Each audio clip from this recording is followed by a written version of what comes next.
राधे राधे दोस्तों। पूजा वार्ष्णेय पारिवारिक कहानियों में आपका स्वागत है। हमारी आज की कहानी का शीर्षक है ममता की जीत। शाम के धुंधलके में जब सूरज ढल रहा था, शर्मा परिवार के आंगन में अजीब सी उदासी पसरी हुई थी। कभी यही आंगन बच्चों की किलकारियों, त्योहारों की रौनक और हंसी ठिठोरी से गूंजता था, लेकिन अब ये आंगन चुप था। घर की बुजुर्ग सदस्य कावेरी देवी, जिनकी उम्र लगभग 65 साल थी, सफ़ेद साड़ी में झुर्रियों से भरे चेहरे और थकी हुई आंखों के साथ दरवाजे के पास खटिया पर बैठी थीं। उनके चेहरे पर अपनापन और दया तो थी, पर भीतर गहरी पीड़ा भी छुपी हुई थी। तभी उनका पोता आरव, जो लगभग 10 साल का था, दौड़ते हुए आया और उनकी गोद में बैठ गया। आरव की मासूम आंखों में चमक थी।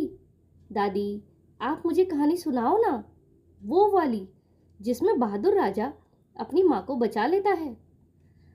कावेरी देवी मुस्कुराईं और उसके सिर पर हाथ फेरते हुए बोली, अरे मेरे लाल, तू ही तो मेरा बहादुर राजा है। पर तभी भीतर से कड़क आवाज आई, आरव, कितनी बार कहा है दादी के पास मत बैठा करो, इनके कारण ही घर में अशांति रहती है। ये आवाज थी वंदना की, आरव की माँ और कावेरी देवी की बहू। वह गुस्से से भरी हुई थी, हाथ में बेलन लिए रसोई से निकली। आरव सहम गया। कावेरी देवी ने डरते हुए कहा, बहू, बच्चा है, मेरे पास बैठने से क्या अशांति होगी। तो वंदना तिलमिलाकर बोली, अशांति तो आपने ही फैलाई है सासू माँ। जब से घर में कदम रखा बस रोना धोना और दूसरों के सामने मेरी बुराई। मेरे पति को भी भड़काती रहती हो कि मैं तुम्हारा ध्यान नहीं रखती, लेकिन अब मैं और सहन नहीं करूंगी। कावेरी देवी की आंखें भर आईं। उन्होंने धीरे से कहा, मैंने तो कभी भी तुम्हारे खिलाफ कुछ नहीं कहा बहू, मैं तो बस चाहती हूँ कि ये घर बसा रहे। लेकिन वंदना ने उनकी बात अनसुनी कर दी। उसने आरव को खींचते हुए अपनी ओर खड़ा किया और गुस्से से बोली, चल अंदर, बार बार दादी दादी रट लगाकर मेरे सर पर मत चढ़ा कर रखो इन्हें। आरव रो पड़ा, माँ, दादी को मत डांटो ना। लेकिन मासूम की पुकार किसे सुनाई देती। वंदना ने दरवाजे को जोर से बंद कर दिया। खटिया पर बैठी कावेरी देवी की आंखों से आंसू बहते रहे। वो सोचने लगी, क्या यही दिन देखने के लिए मैंने अपनी जवानी खपा दी। जिस बहू को बेटी समझकर घर में लाई, वही मुझे बोझ समझती है। उस रात बहू ने कावेरी देवी को खाना भी नहीं दिया। सिर्फ आरव ने चोरी छुपे उनकी थाली में रोटी रख दी और फुसफुसाकर बोला, दादी, आप मत रोना, मैं हूं ना आपके साथ। कावेरी देवी ने उसे गले से लगा लिया। उनकी सूखी आंखों में पहली बार नमी के साथ एक उम्मीद की किरण चमकी। अगले दिन सुबह सुबह ही वंदना का गुस्सा फिर से फूटा। कारण बहुत मामूली सा था। चाय थोड़ी ठंडी हो गई थी। आपसे एक कप चाय भी सही से नहीं बनती, किस काम की हैं आप। वंदना ने सास की तरफ झुंझलाकर कहा। कावेरी देवी ने चुपचाप सिर झुका लिया। मैं अभी गर्म बना देती हूँ बहू। नहीं चाहिए आपकी बनाई चाय, उसमें भी जहर ही होगा, वंदना ने ताना मारा। ये सुनकर आरव सहम गया। उसने मासूमियत से कहा, माँ, दादी कभी जहर नहीं डालेंगी, वो तो हम सबसे बहुत प्यार करती हैं। वंदना ने गुस्से में आरव को थप्पड़ जड़ दिया।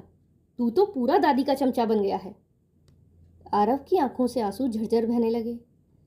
कावेरी देवी का दिल कचोट उठा। वह बेटे के गुस्से से डरकर कुछ नहीं कहती थी, लेकिन पोते को यूं रोते हुए भी नहीं देख सकती थी। उस रात वंदना ने पति अजय से भी कहा, देखो जी, अब मुझे ये बुढ़िया घर में नहीं चाहिए, ना कुछ काम आता है, बस दिन भर आहें भरती रहती हैं और मेरे बेटे को भड़काती रहती हैं। अजय असमंजस में पड़ जाता। वो जानता था कि मां निर्दोष है, लेकिन पत्नी के गुस्से से डरकर चुप रह जाता।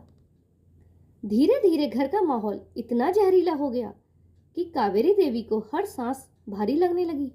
वह तो बस आरव और उसके छोटे कुत्ते शेरू के सहारे जी रही थी। आरव अक्सर कहता, दादी, आप मेरी बेस्ट फ्रेंड हो।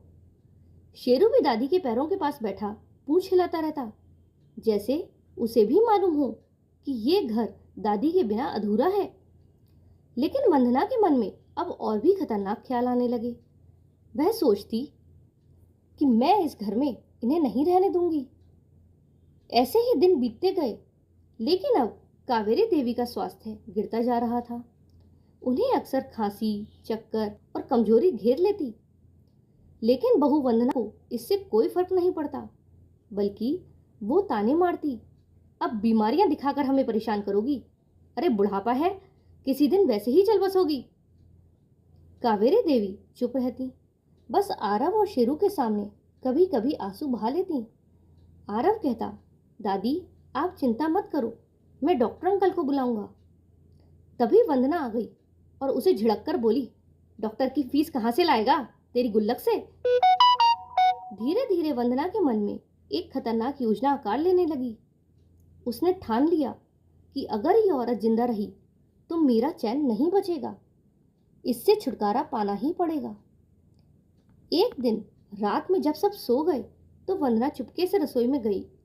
उसने चूहे मारने की दवा का डब्बा निकाला और सांस के लिए रखी पानी की बोतल में घोल दिया। उसका चेहरा ठंडा और निर्मम था। सुबह जब ये पानी पिएंगी तो हमेशा के लिए बोझ हट जाएगा। वह मन ही मन मुस्कुराई, पर उसे क्या पता था कि किस्मत ने कुछ और ही सोच रखा है। सुबह हुई, कावेरी देवी उठी और प्यास बुझाने के लिए बोतल की ओर बढ़ी। तभी अचानक शेरू जोर जोर से भौंकने लगा। वह बोतल के पास जाकर पंजा मारने लगा और लगातार गुर्राता रहा। कावेरी देवी हैरान रह गई, क्या हुआ शेरू, क्यों इतना चिल्ला रहा है? इतने में आरव भी जाग गया।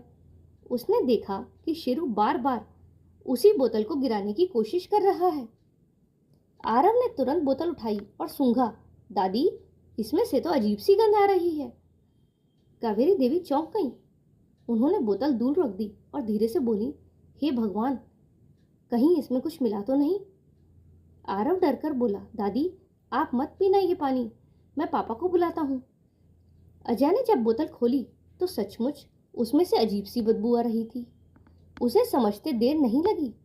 वो गुस्से से वंदना की ओर मुड़ा, ये तुमने किया है ना? वंदना सकपका गई, पर अगले ही पल बोली, मैं क्यों करूंगी ऐसा, तुम तो हमेशा मुझे ही दोषी ठहराते हो। लेकिन शेरू फिर भौंकने लगा और बोतल को पैरों से धकेलकर वंदना की तरफ कर दिया, जैसे कह रहा हो कि गुनहगार यही है। कावेरी देवी कांप गई, उनके पांव जैसे सुन्न हो गए।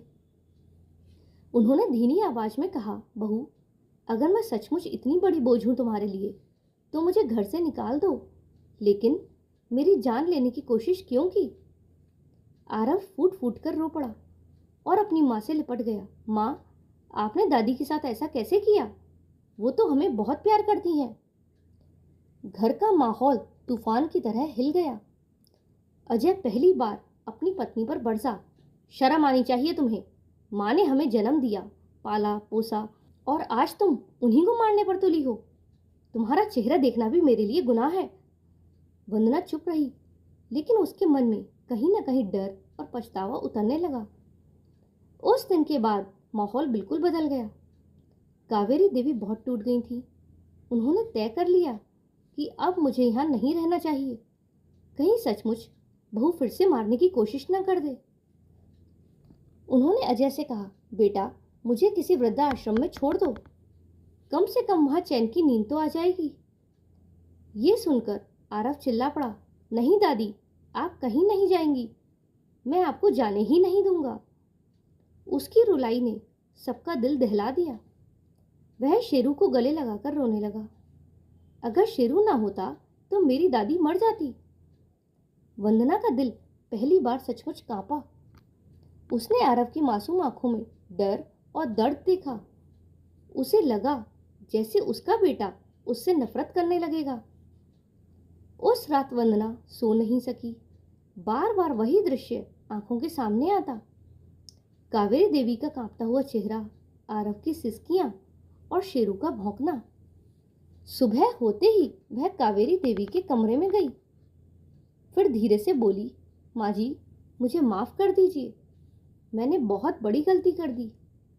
आप सचमुच इस घर की बरकत हो और मैं ही अंधी थी जो आपको पहचान नहीं पाई। कावेरी देवी की आंखों में आंसू आ गए। उन्होंने कांपते हाथों से वंदना का सिर सहला दिया। बहू, बहू और बेटियां तो गलती करती हैं और माँ उन्हें माफ कर देती है।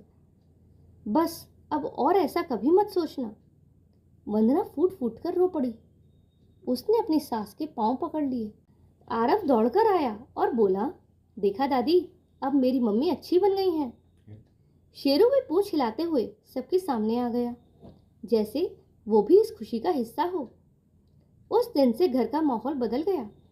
वंदना ने सचमुच कावेरी देवी की सेवा करनी शुरू कर दी। अब वही सुबह सुबह सबके लिए चाय बनाती और दवा खिलाती।